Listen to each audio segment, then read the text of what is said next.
এতটা ক্ষুব্ধ ব্যথিত যে শব্দই বের হচ্ছে না মুখ দিয়ে আসলে যে মানে কি বলা যায়। আজকের সাবজেক্ট যথারীতি বাংলাদেশের বিগত ভারতীয় দাসী শেখ হাসিনার সরকারের অন্যতম লুটেরা ব্যাংক ডাকাত, ব্যাংক মাফিয়া, চট্টগ্রামের কুখ্যাত অ্যাসালম গ্রুপের অ্যাসালম।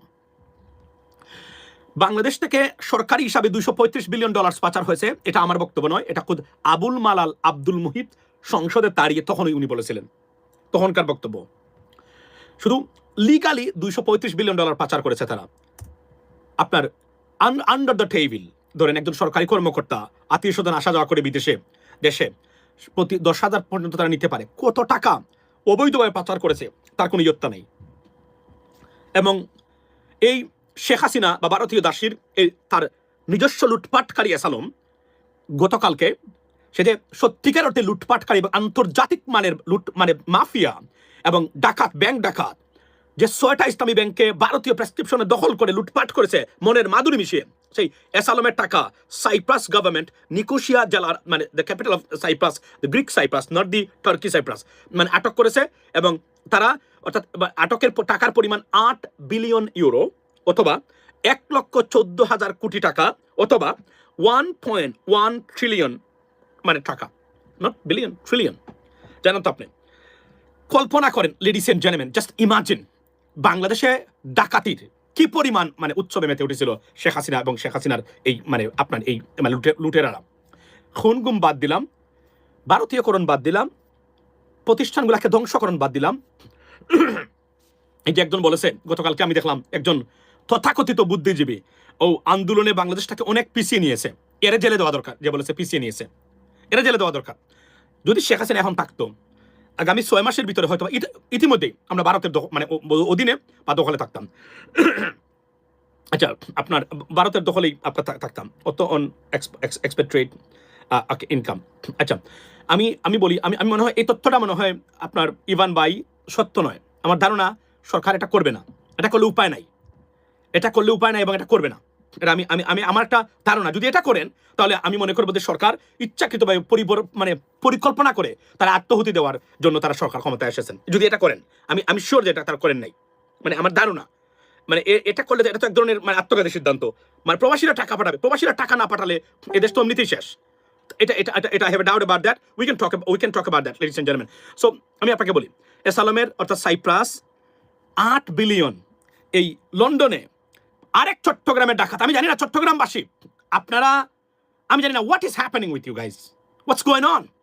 যত ব্যাংক ডাকাত সব চট্টগ্রামের কেন? ওয়াই? কি হয়েছে আপনাদের চট্টগ্রামবাসী? আপনার অ্যাসালম চট্টগ্রামের, আপনার মানে আপনার জাবেদ চৌধুরী চট্টগ্রামের, ব্যাংক মাফিয়া, ব্যাংক ডাকাত সবই তো চট্টগ্রামের। What the hell is going on with Chittagong people? I like you guys, but what is this? এই মাফিয়া সবটি আপনাদের কেন? এগুলো তো আশ্চর্য ঘটনা। আমাদের সিলেটের তো নাই, একটাও নাই। আপনি দেখান, ব্যর্থ আছে।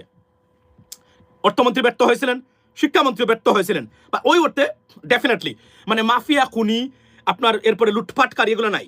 আপনাদের চিরঙ্গের এই অবস্থা কেন? এই দুরবস্থা কেন? আপনাদের রাজশাহী তো নাই। আপনি যদি বলেন নোয়াখালীর, আমি নোয়াখালীর তো আবার নোয়াখালী তো নষ্ট করে গেছে আপনার মানে এই যে খাটাসের বাচ্চা আপনার ওবায়দুল কাদের, এই ওবায়দুল কাদেরই নোয়াখালীর নাম একদম শেষ করে দিয়ে গেছে, শেষ। নোয়াখালী শেষ, you are out. You know what I mean? মানে আপনাদের একজনই আপনাদেরকে শেষ করে দিয়ে গেছে একদম। কুমিল্লার কে ছিল? আচ্ছা, কুমিল্লার ছিল ওই আরেক বাটপার, ওই নাম কি, ওই যে অর্থমন্ত্রী ছিল আপনার, ওই যে বলেছিল যে স্পিড মানি দেওয়া যায়, সাবেক অর্থমন্ত্রী, ওই যে মানে কামাল, মোস্তফা কামাল নাকি আবম। না, আসলে আপনাদের আসলে মিলেমিশে মোটামুটি চট্টগ্রাম বিভাগেই তো সব মানে অর্থনৈতিক লুটপাটের কারখানা। What the hell is going on? I don't understand that. এখন আমি বলবো যে বাংলাদেশের অর্থনৈতিক হাত থেকে আপনারা চট্টগ্রামের মানুষকে সরান আপনি আবুল কাসেম মাহমুদ চৌধুরী ভাইকে, উনি চিটাগংয়ের মানুষ। Sorry to say that, I have to tell you that, because we don't trust you anymore guys, that's the bottom line, okay? So আপনি দেখেন কি পরিমাণ লুটপাট করেছে। $8 বিলিয়ন এর সম্পদ জব্দ করেছে Cyprus government. Guys, can you imagine that? পৃথিবীতে এমন বিবেকহীন লুটপাট একটা দেশে ঘটে নাই। না আফ্রিকাতে ঘটেছে, না আপনার মানে আপনার পাকিস্তানে ঘটেছে, ভারতে ঘটেছে, ভারতের অন্যভাবে ঘটতেছে। আদানি হচ্ছে বিজেপি সরকারের ফিনান্সার, আপনি জানেন তো, সব কন্ট্রাক্ট দেয় মানে আদানিকে। এটা হচ্ছে আরো বড় ডাকাতের দেশ, মানে আপনার ভারত বা অন্য সিস্টেমে করে এগুলো তারা, রাইট? সো এই দেখেন অবস্থা। আমার দুঃখ লাগে প্রবাসীদের জন্য। হ্যাঁ রে প্রবাসীরা, এই যে your money guys, this is your money, মানে আপনার গার্মেন্ট সেক্টরের money. No, why? Because garment সেক্টরে যে চুরেরা আছে, এই চুরেরাই মানে গার্মেন্ট সেক্টরের টাকা লুটপাট করার জন্য মোর দেন এনাফ। গার্মেন্ট সেক্টর অর্ধেক টাকা আসে না, এটা চুরেরা রেখে দেবে দেশে।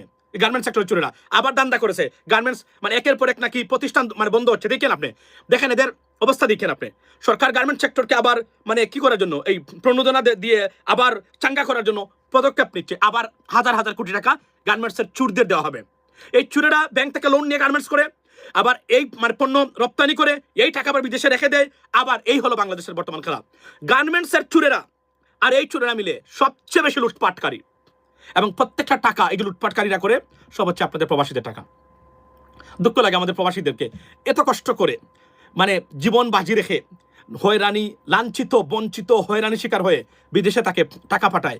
সেই প্রবাসীদের টাকাগুলা কিভাবে শেখ হাসিনার এই দাসী, ভারতীয় দাসী শেখ হাসিনার দাসরা, লুটপাটকারী মাফিয়ারা করেছে। বাড়ি কিনেছে, সে আলিশান বাড়ি, চুরের বাচ্চা আবার চেহারা দেখায়। এবং প্রত্যেকটা সরকারি অর্থনৈতিক সেক্টরে এখনো এসালামের প্রভাব রয়ে গেছে। আমি মাননীয় প্রধানমন্ত্রী আপনাকে বলবো, বাংলাদেশ ব্যাংকের গভর্নরকে আপনি অপসারণ করেন। ইসলামী ব্যাংকের বর্তমান যিনি এমডিকে দিয়ে নিয়োগ দেওয়া হয়েছে, এও এসালামের চুর, এসালামের সবচেয়ে বড় প্রেতাত্মা। আমরা এটাকে মানব, আমরা কিন্তু আন্দোলন তুলতে পারি। আমি মাননীয় প্রধানমন্ত্রীর সরাসরি হস্তক্ষেপ কামনা করি। এই ক্ষেত্রে আমি মনে করি আপনি জানেন না এগুলা, আপনি এগুলাতে এই ডিসিশন মেকিং এ জড়িত না, এটা আমি আপনাকে অনুরোধ করে গেলাম। আর আমি আবার বলছি, চিরাঙ্গের মানুষ, I'm sorry to say that, guys, we can't trust you anymore in terms of financial institutions, to be honest with you, because সব লুটেরা বাংলাদেশের ইতিহাসে এমন নজিরবিহীন লুটেরা সব চিরাঙ্গের মানুষ। Although I like চিরাঙ্গের মানুষ, you know what I mean, we get a very good bond or connection মানে আমরা সিলেট এবং চিরাঙ্গের মানুষের মধ্যে, but unfortunately this is what happening right now. So আমি আপনাদেরকে বলবো যে এই দেখেন, এবং এই শেখ হাসিনাকে যখন, এই শেখ হাসিনার পক্ষে এখন যখন এই যে আপনার আনিস আলমগীররা আপনার কি সুন্দর ঘুরে ফিরে বলতে চায় শেখ হাসিনার সময় দেশটা ভালো ছিল, এই কথা বলার সাথে সাথে জেলে দেওয়া দরকার। কথা বললেই জেল, এই কথা বললেই। আওয়ামী লীগ আসবে কিনা, এই যদি এই যুক্তি কেউ দেখায়, আওয়ামী লীগ ইতিহাসের সাথে জড়িত একটা দল, বাংলাদেশের স্বাধীনতার সাথে এই দলের মানুষ ভুল করেছে, এই জন্য টোটাল দলটাকে মানে কি বাতিল করা কি উচিত কিনা, এই কথাগুলো বলার অধিকার তাদের আছে। I understand that.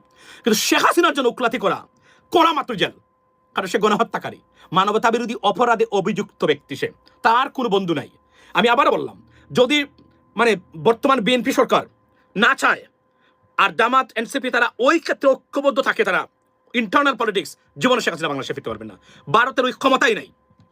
আর মানে মানে ইন্টেলেকচুয়াল ডিসিশনে যদি সরকার ভুল না করে, এটা ভুল করলে বিপদ। এখানে অনেক বিদেশি পাওয়ার, যুক্তরাষ্ট্র যদি কোনোদিন শেখ হাসিনাকে মানে না দেয়, মানে আসতে না বলে, বাংলাদেশে শেখ হাসিনা হারাম হয়ে যাবে। জীবনে আসতে পারবে না শেখ হাসিনা, এই জীবনে আসতে পারবে না, আমি গ্যারান্টি দিয়ে গেলাম।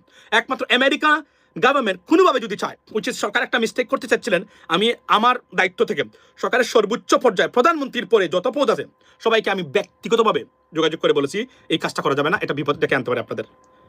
I tried my best. আমি দেশের আমি আবার বলছি, যদি আপনি ইন্টেলেকচুয়াল না হন, বাংলাদেশকে রক্ষা করতে পারবেন না।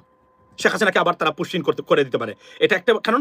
আমেরিকান গভর্নমেন্ট যেন কোনোভাবে শেখ হাসিনাকে মানে সাইড না দেয়, এটা নিশ্চিত করতে হবে। এই জন্য আমি বলছি জামাতকে তাদের স্ট্রাকচার চেঞ্জ করতে হবে, so that they can be I mean powerable, you know what I mean, powerable এই শব্দটা আমি হয়তো আমি নিজে বানিয়েছি বলতে পারেন ইংরেজিতে।